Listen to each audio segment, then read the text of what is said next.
मुझे तो मोदी जी का स्टेटमेंट सुन के ये लगा कि वो जैसे रावण आया था ना सीता माता का अपहरण करने के लिए साधु का वेश धर के, उसी रूप में मुझे मोदी जी दिखाई दिए आज।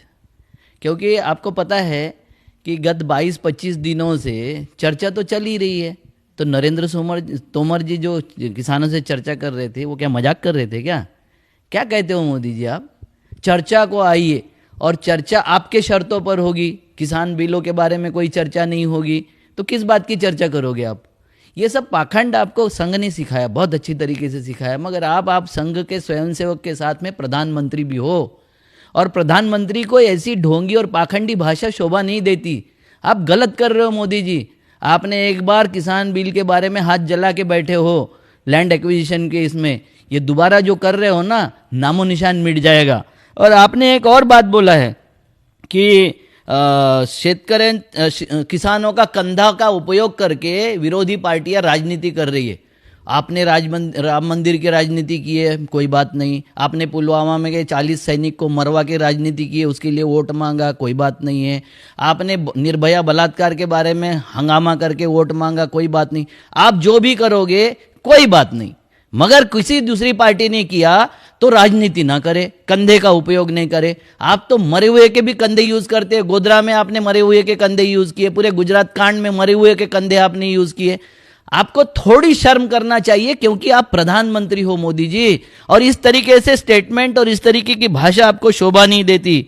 आप बोल रहे कृषि कानून की जो अड़चने हैं वो उसका विरोधियों के पास कोई जवाब नहीं है, इसीलिए तो उनको हटाया था ना, कि उनके पास जवाब नहीं थे इस देश के प्रश्नों के, इसीलिए तो कांग्रेस को हटाया था लोगों ने। आप क्या कर रहे हो? आपके पास में कौन से जवाब है?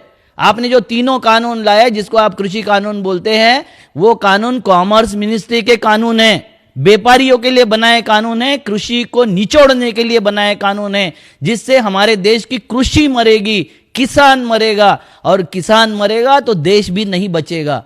जब ये केस किसान जिंदा रहेगा तो देश जिंदा रहेगा, किसान मरेगा तो देश भी मरेगा।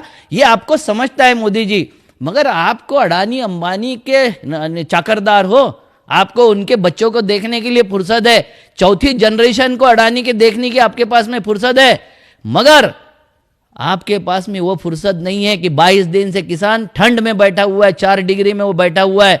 22 किसान मर गए। एक साधु ने रिवॉल्वर लगा के आत्महत्या कर ली। आपने जो आत्महत्या थी, मुंबई की आत्महत्या किसी एक्टर की, उसके लिए कितना हंगामा मचाया था आपने और आपके भक्तों ने, मगर वो साधु मर गया। वो कहां गया? पूछता है भारत वाला हरामी, क्यों नहीं दिखाई देता उसको? ये सब आपका गोदी मीडिया और ये आपके जो दलाल है, ये ज्यादा दिन आपको बचाने वाले नहीं है। रास्ते पर आइए, किसान अंगड़ाई ले रहा है और वो बता रहे कि 6 महीने की पूरी संपदा लेके हम खाने पीने का साहित्य लेके वहां बैठे हैं। आप नहीं लड़ सकोगे 6 महीने। और अगर गलती से आपने उनके ऊपर बल प्रयोग किया मोदी जी, तो ये समझ लेना कि संघियों को जैसा गांधी के मारने के बाद संघी गांव में नहीं बचे हैं, आप शहरों में भी नहीं बचोगे। और ये मैं कोई चैलेंज वगैरह नहीं दे रहा हूं, ये वस्तुस्थिति का बयान कर रहा हूं, वस्तुस्थिति का बखान कर रहा हूं और आपको सही बात बोल रहा हूं। ये पाखंड जो है ना रावण वाला, कि माता मुझे भिक्षा चाहिए और उठा के ले जाने वाला जो चल रहा है ना आपका पाखंड, उसको बंद कीजिए। और आखिर में मुझे बोलना है कि आपने बोला है कि जिन्होंने राजनीतिक स्थान गवा दिया वही ये काम कर रहे हैं, तो राजनीतिक स्थान आपका जा रहा है, आपका धरातल खिसक रहा है। आप ये अगर देख नहीं रहे होंगे तो ये काले पत्थर की लकीर है, क्योंकि आपने जो तीनों कानून बनाए हैं, तीनों कानून किसानों को लूटने वाले हैं। आपने देखा होगा कि बीपी का जो रेफरेंस रेट होता है 80 से 120 होता है, बीपी मापने का। ये एमएसपी, ये रेफरेंस रेट है। उस एमएसपी को मैक्सिमम एमपीपी आपने बनाया दिया है, मैक्सिमम परचेज प्राइस, उससे ज्यादा किसान कोई खरीदना ही नहीं चाहिए। और वो भी आप अगर एमएसपी का कानूनन प्रोविजन नहीं करोगे तो कोई आपका किसानों को, हमारे किसानों को न्याय नहीं देने वाला है। आपने सारा का सारा कृषि क्षेत्र कि चंद उद्योगपतियों को और उनको बेच दिया है। ये बचाइए, अदरवाइज ये देश तबाह हो रहा है, बर्बाद हो रहा है। और बर्बादी पे राज करने का अगर आपका सपना होगा तो किसान आपकी ईंट से ईंट बजाएगा। ये चाहते हैं कि वह आंदोलन हिंसक हो जाए, क्योंकि हिंसक आंदोलन दबाना किसी भी सरकार के लिए बहुत आसान होता है। इनका गुजरात का रोहिंग्या मुख्यमंत्री बोलता है, रूपानी, जो रोहिंग्या है, बांग्लादेश का रोहिंग्या है वो, और यहां आके वो बोलता है कि ये जो खालिस्तानी है ये नक्सलवादी है।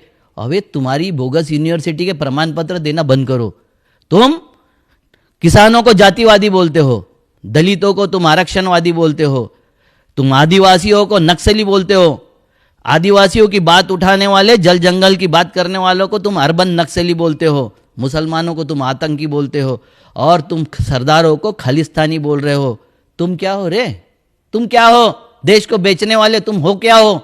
हर चीज बेचे जा रहे हो। तुम क्या हो? राष्ट्रभक्त हो? खाली हवादार कच्चा पहनने से और वंदे मातरम कहने से या वो नमस्ते सदा वसल्लम कहने से राष्ट्रभक्त हो जाता है? अरे तुम तो इस देश का संविधान और कानून नहीं मानते हो। फ्रॉड लोग हो तुम। ये तो गलती हो गई है पढ़े लिखे लोगों से। 70 साल हमारे अनपढ़ लोगों ने आपको आने नहीं दिया।